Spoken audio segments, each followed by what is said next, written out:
Oscar-winning actor Cuba Gooding Jr. is finally exposing what was happening on Epstein's Little St. James Island. Emails involving code words, reports of, and witness reports prove that Humanices and was part of what was going on at both Zorro Ranch and Epstein's Island. New documents released by the FBI reveal everything. Now, this week, new accusations coming to light against Cuba Gooding Jr.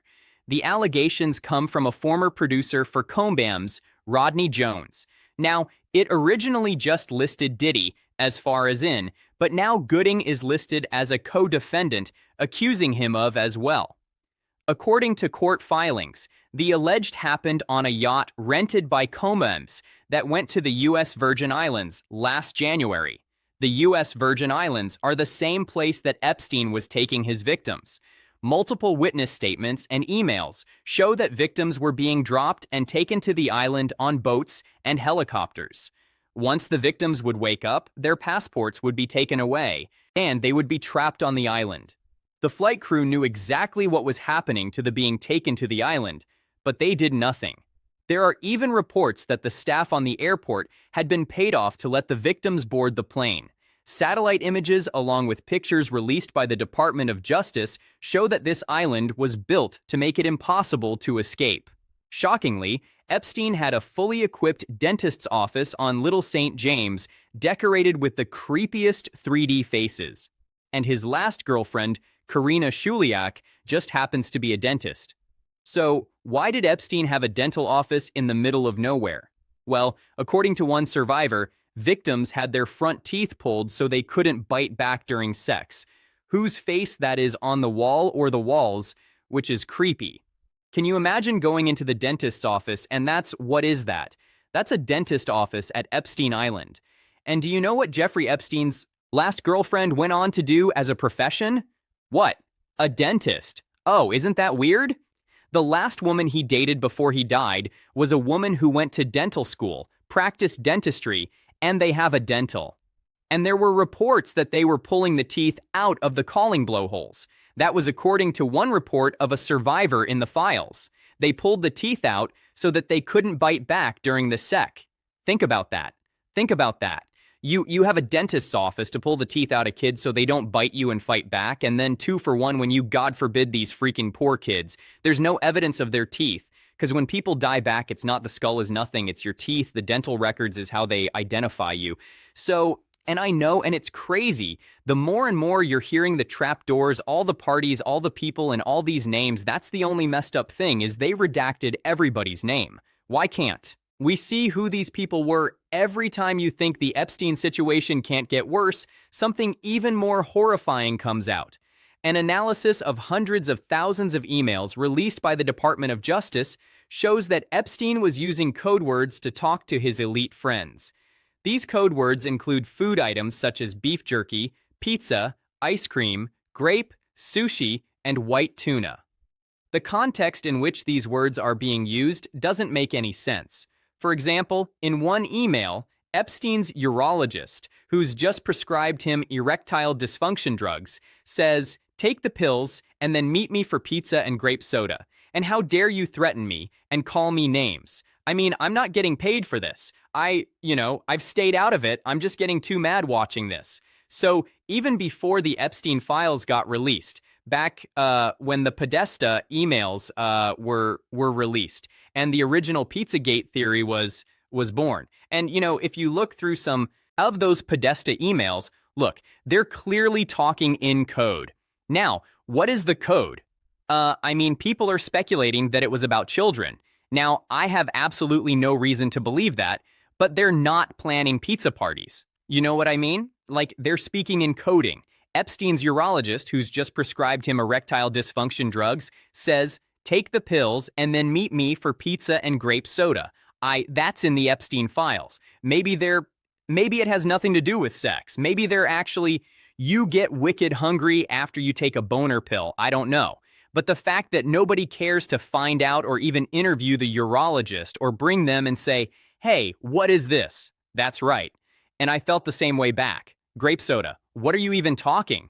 There's no white person in America who drinks grape soda. Stop. Some investigative journalists have linked the code words Epstein was using to humanities and the amount of beef. Jerky, its recipe, and especially the way Epstein and his friends talk about it as a person are horrifying.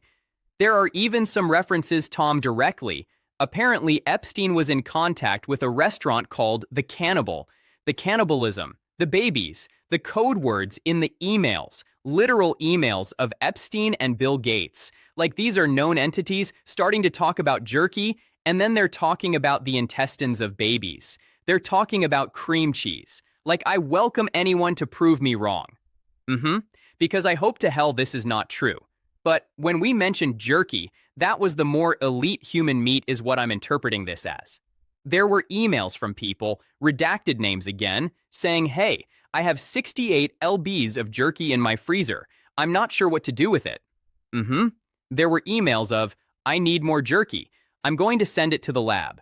When he knew they were coming after him, they knew they were going to come arrest him. He ordered 330 gallons of sulfuric acid, which is what? Which is how you would dispose of, and there are mentions, and now Congress is actually speaking about it. They did this week spoke about Zora Ranch, and how there's so many mentions of bury them in Zora Ranch, leave them in Zora Ranch, and now that's 7,000 acres of land that Jeffrey Epstein owns in New Mexico, and it's actively working right now. And then, just to add to that, the chef that was making the jerky, that was sending recipes, that was on the island, was Francis Darby. Who's that? Francis Darby owns the restaurant Cannibal. What? Yes. Wait, there's a restaurant called Cannibal. Cannibal and Cooking. Is it actual them? No, it can't be. That'd be illegal to be shut down. But is it so tongue-in-cheek? Did they think they were so smart that they could go that far? There is even a 2012 email from Jeffrey Epstein to Chef Francis Darby inquiring about handling frozen white tuna, with online speculation linking it to human remains. Due to Darby's past role at the Cannibal restaurant, a meat-focused Erie in New York and Los Angeles, there are code words that suggest Jeffrey Epstein and his associates could maybe even be engaging in some sort of consumption. Is that human consumption? Are there code words? There's a lot of talk of beef jerky.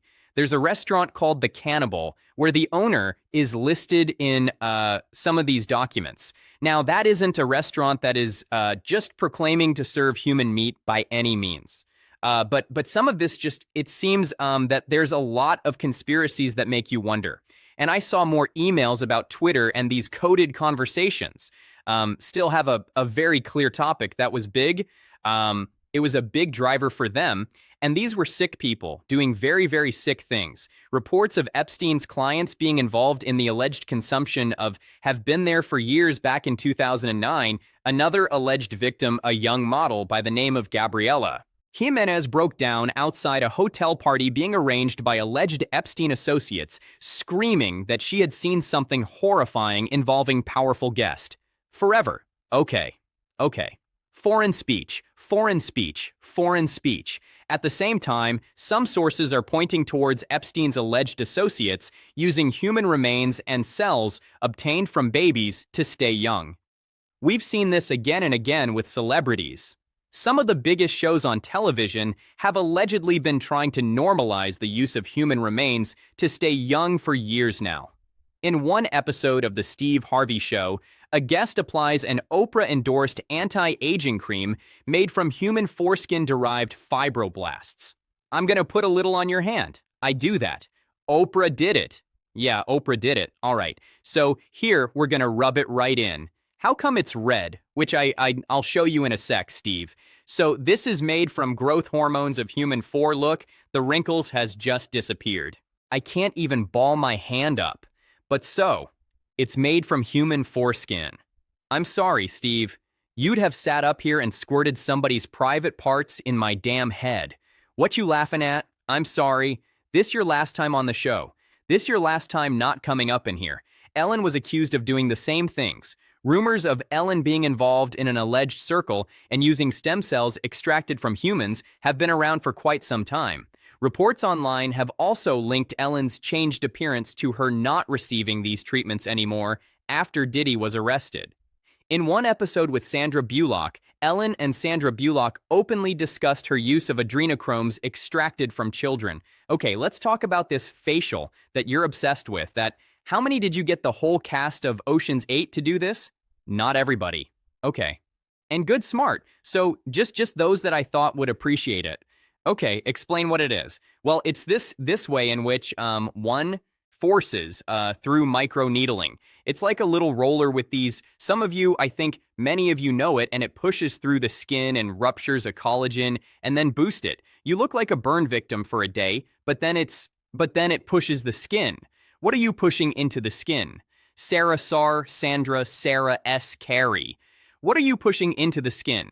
Well, you push in whatever the facialist would like to insert into your pores. But what is it? It is an extraction from a piece of skin that came from a young person far, far away, and they somehow figured out how to extract. It's for skin from a Korean baby. The only difference between these elites and Epstein was how they were allegedly using the bodies of other people for their benefits. Steve, Harvey, and Ellen were doing it to stay young, while Epstein was allegedly suing it for human consumption. In one email, Epstein even talked about the exact recipe that he was using for beef jerky. So we have some of these emails up right here. And again, like, you have to think of these things, as you put it, Chris, as if you're in like a court of law and what you can prove and what you can't. And right now, if you just looked at these alone, they don't definitively prove anything. But can we pull up that email you had up, thief? Yeah. The one that you had the perfect one up about the recipe? Yeah. Yeah. Yeah. Yeah. Okay. Go to the top one right there. So this one is called Jerky Recipe in the subject. It's from December 21st, 2012. It says, "Hi, Steve Hansen. No relation on Jeffrey's Island is requesting the latest beef jerky recipe, as G has asked her to try and make some. He says the last batch that you made tasted different. And I think he likes it as he would like to attempt it. Would it be possible to forward us the recipe? Thank you, Steve." This is the response. "But I've now been told it is the old way Francis was doing it he likes best and not the latest batch. So on LSJ is go on Little St. James is going to try and do it that way. I am in Europe, but with him on the island if you need to call Elias about getting anything down." So obviously the number one point is they're not talking about real jerky here. We know that it's code for something, right? And when you go through some of the other emails that talk about how to refrigerate it, where to store it, how many pounds it is, and things like that, your brain goes to some of that Peter Nygaard type world. Absolutely. Now, I've seen these and I have access to the index emails as well. And I try to go through them when time allows. But yeah, I would guess if I were a betting man that they're not talking about actual beef jerky, not known to be an island treat. I mean, people eat a lot of fish down in the islands, and I'm sure other stuff too. But I mean, to me, this is code for something more fair.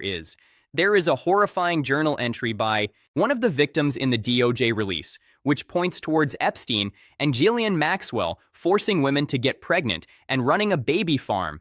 Exactly what these babies were being used for hasn't been explained, but given everything else that was happening on the island, some investigative journalists claim that was widespread.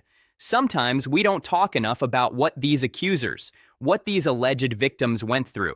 So, let me read you from these again, what appear to be diary entries.